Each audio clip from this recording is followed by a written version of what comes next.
Den galaktiske cykelhandleren i en fjern fremtid, i en galakse langt, langt borte, eksisterede der en verden fyldt med teknologi og spændende eventyr.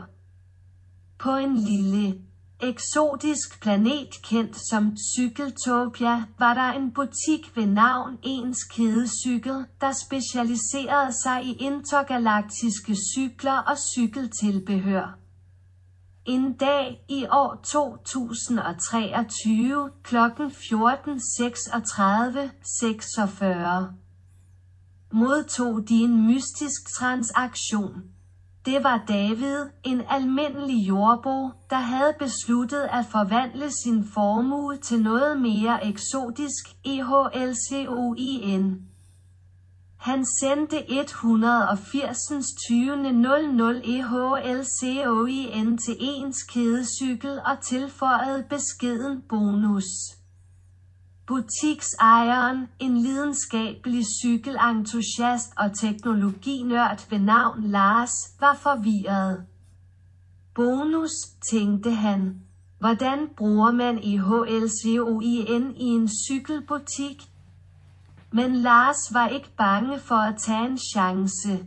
Han sendte en mail til David for at takke ham og samtidig lave en lille vittighed. Hej David. Tak for din transaktion med EHLCOIN. Vi håber, du nød din bonus. Stort smil med smileøjne, hvis du kører forbi vores butik i din galaktiske rumcykel, så kig forbi og lad os vise dig vores fantastiske udvalg. Og hvis du kender til flere butikker, der gerne vil have EHLCOIN, så send dem vores vej. De kan kontakte os på simon@eel.nu. Må kraften og EHLCOIN være med dig. David læste mailen og grinede.